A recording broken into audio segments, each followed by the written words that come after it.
Sudah cukup?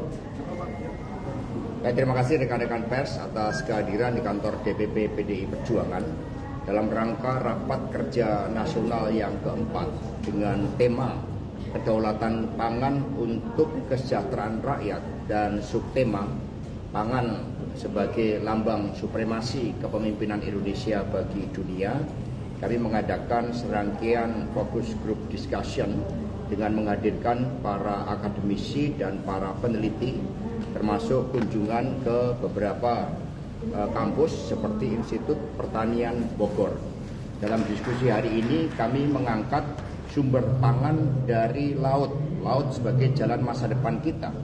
Dan ternyata dalam konsepsi blue economy maupun green economy, laut menjadi sumber makanan, obat-obatan yang luar biasa.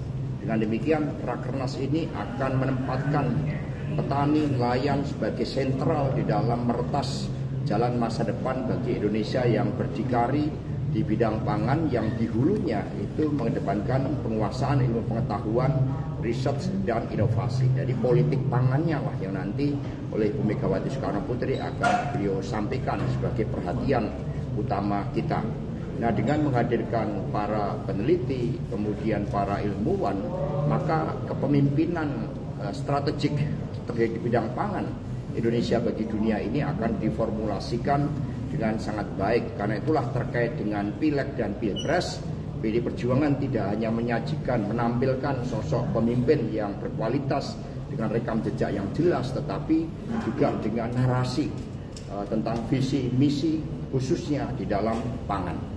Ada pertanyaan, dipersilakan. Soal cawapres katanya pengumuman akan dalam waktu dekat. Jadi apakah sudah ada satu nama yang mengerucut dan apakah diumumkan di dalam Rakernas? Jadi Rakernas ini fokus di dalam membangun kedaulatan pangan. Kami akan menghadirkan ribuan petani dari seluruh Indonesia dan juga representasi dari nelayan. Ada petani yang berkaitan dengan kebutuhan pokok rakyat, ada para peneliti, kemudian berbagai tanaman hortikultura termasuk kopi, teh dan sebagainya, yang kemudian akan menjadi komitmen bagaimana kalau kita kelola dari hulu hilir akan membangun kepemimpinan kita bagi dunia melalui pangan. Terkait dengan capres dan cawapres, siapa yang akan mendampingi Pak Ganjar Pranowo nanti pada momentum yang tepat.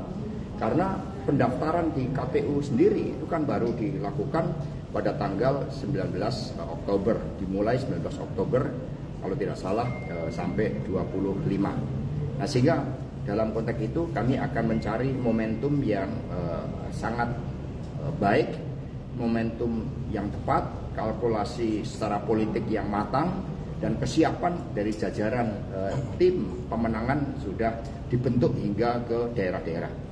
Jadi skala prioritas sekarang adalah mempertajam narasi tentang masa depan Indonesia yang akan diusung oleh Pak Ganjar dan Master X-nya, dan kemudian juga bisa Mrs. X, gitu, bisa Miss X, nah, gitu kan. Ada kemungkinan cawapresnya sosok perempuan Nah, juga jadi ya, ya kan kita perempuan itu kan jalan peradaban kalau kita lihat.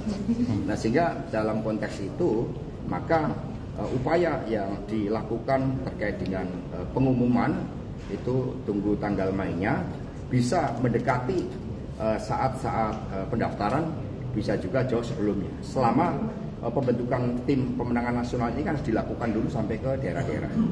Jadi setiap Rabu besok kita di dalam rapat tim pemenangan nasional akan melakukan konsolidasi tim pemenangan ini sampai ke tingkat daerah-daerah dan memformulasikan kerjasama tidak hanya pilpres tapi juga pemilu legislatif. Itu tahapan-tahapannya. Mas besok yang diundang partai politik pengusung Mas Ganjar juga diundang, dan apakah juga tokoh cawapres ini bakalan hadir juga nih salah satunya?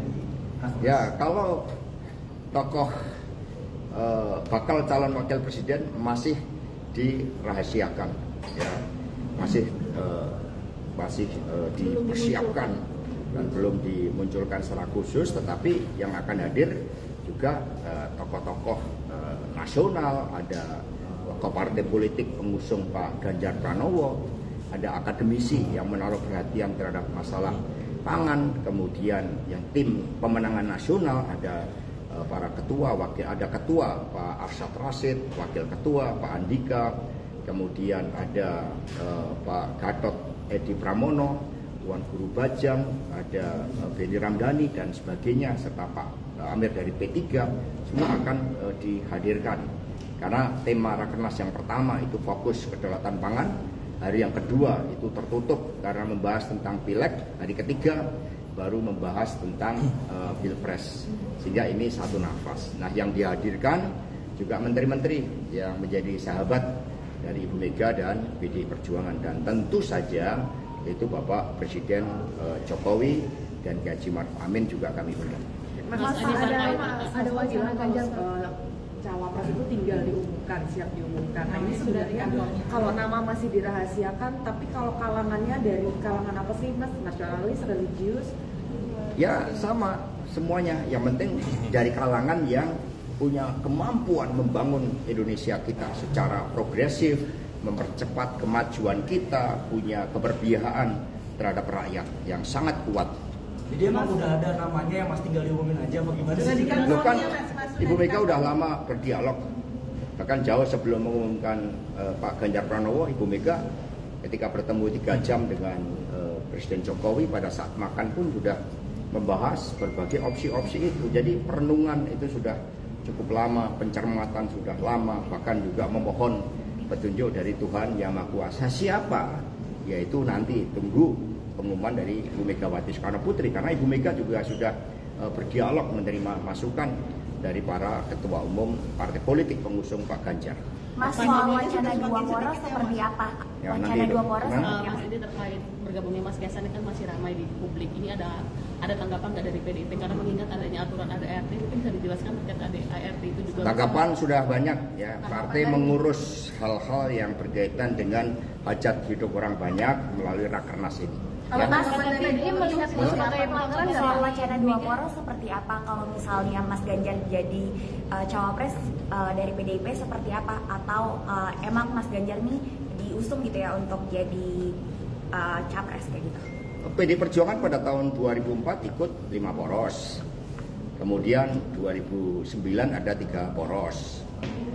2014, 2019 2 poros. Itu secara empiris. Jadi kami menyiapkan seluruh tim pemenangan partai dan juga relawan, kelompok-kelompok profesional, fungsional, itu semua bersatu. Apalagi kalau kita lihat perdebatan yang terjadi di UGM, kemudian di UI, itu kan menunjukkan kualitas dari kepemimpinan Pak Ganjar Pranowo dengan dukungan keluarganya, dengan keberpihakannya pada rakyat, rekam jejak prestasinya. Itu bayangkan, bercermin aja ada yang takut. Pak, soal Kaisang gabung PSI, apakah PDIP merasa kecolongan gitu Pak? Jadi PDI Perjuangan terus bergerak, yang namanya politik itu bergerak ke bawah. Ya, tentu saja setiap warga negara dijamin konstitusinya untuk berserikat dan berkumpul. Jadi ya seperti itu. Fokus pada petani ini merupakan ya, hal yang syarat dengan kritik ideologi di dalam praksis dan juga desain masa depan. Itu yang menjadi fokus PDI Perjuangan. Tapi dari Ibu Mega seperti apa sih Mas?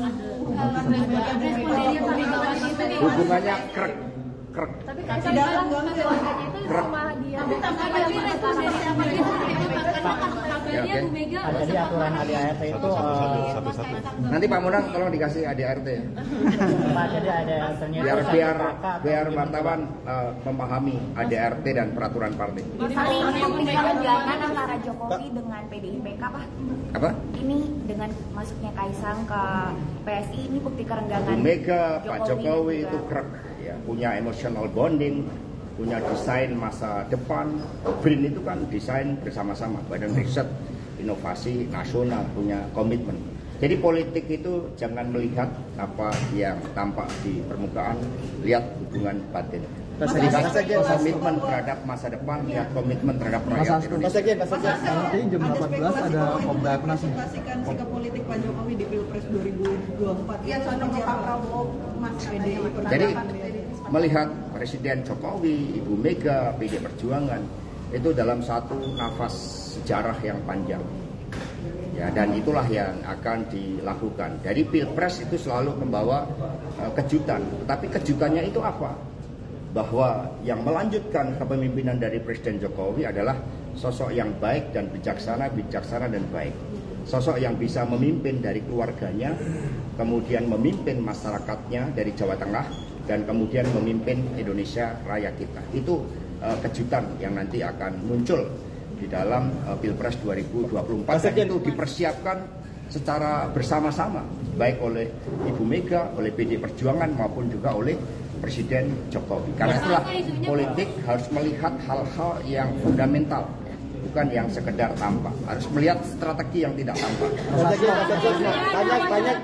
Banyak pemilih NU yang memilih PDIP. Kira-kira cawapresnya nanti apakah memang dari kalangan NU yang dibawa gitu?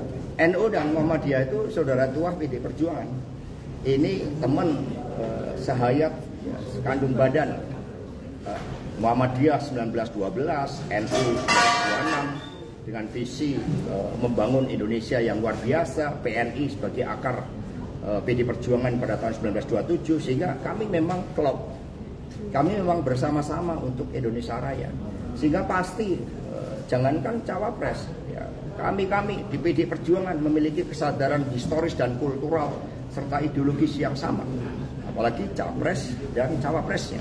Semuanya memiliki hubungan kesejarahan yang sangat kuat serta komitmen bagi masa depan. Mas, tapi ini beredar satu video di media sosial yang menyebutkan ada lanjutan terkait si Mawar yang bandel. Nah, ini disebutkan adanya respon Ibu Megawati yang sempat marah ketika mendengar informasi bahwa Mas Kaisang itu berlabuh kepada PSI, dan disebutkan ada pertemuan tanggal 21 September di Tengku Umar mendekati bergabungnya Mas Kaisang. Pertemuan itu tidak ada. Mungkin yang dimaksudkan tim Mawar. Tapi benar dari Mega parah terkait masuknya Mas Kaisang. Ya, oke, cukup ya. Pak, ada yang menyamakan juga nih Pak, Mas Kaisang dan Pak Jokowi beda partai. Nah, itu menyamakan dengan Ibu Rahmawati dan Ibu Mega juga beda partai, itu gimana? Ya, publik boleh berpendapat, rakyatlah yang menentukan.